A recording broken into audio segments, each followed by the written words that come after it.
Alicia burst through the doors of the grand mansion, her eyes scanning the room with purpose. Theo Kendall, heir to the powerful Kendall family, lay unconscious on a bed, his body battered by a mysterious curse. His life hung by a thread. Time was running out, and Alicia knew she was his only hope. With no time to waste, Alicia stepped closer to Theo. She took a deep breath, her hands glowing with an otherworldly energy. Without hesitation, she transferred her life force into his, reviving him from the brink of death. The air crackled with raw power. Theo's eyes flickered open, confusion clouding his vision. What happened?" he whispered. "You were cursed," Alicia said softly. "But you're safe now. You owe me your life." His family rushed in, panic-stricken. Isabel, his protective mother, looked at Alicia with suspicion. "What have you done to my son?" she demanded. Alicia stood firm.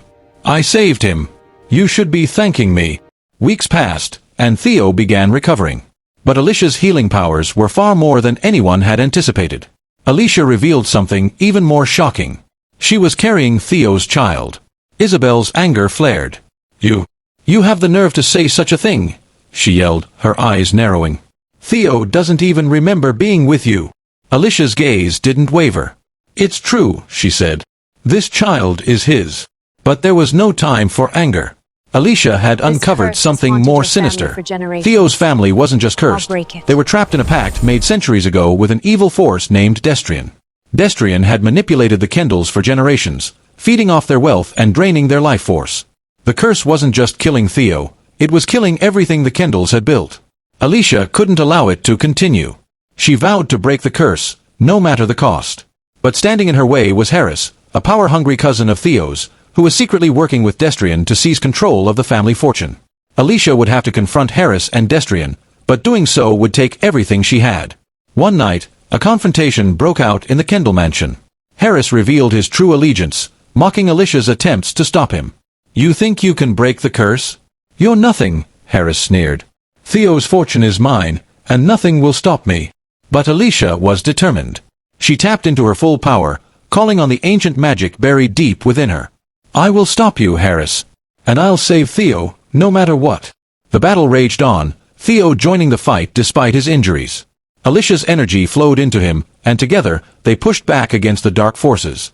Destrian's curse weakened, his influence fading. Theo's mind began to clear, and for the first time, he saw Alicia not as a healer, but as something more, his soulmate, his protector. "I remember," Theo said, his voice soft. "I remember everything." Alicia smiled, relief flooding through her. Together, they had broken the curse, and with it, the dark influence that had plagued Theo and his family. But their victory didn't come without a price. Alicia and Theo had forged a bond that no curse could sever. In the quiet aftermath, they found themselves drawn to each other, their connection undeniable. The weight of everything they had faced seemed to vanish as they stood together, facing a future they would share. Theo leaned in, his lips meeting Alicia's in a kiss that sealed their fate. They were no longer just bound by magic, they were bound by love. The war was over. The curse was lifted. But the story of Alicia and Theo was just beginning. Will their love survive the challenges ahead? Will their bond grow stronger than any force they face? If you're hooked, don't forget to like this video, subscribe, and drop a comment below. Tell us your thoughts on Alicia and Theo's journey, and stay tuned for more. You don't want to miss what happens next.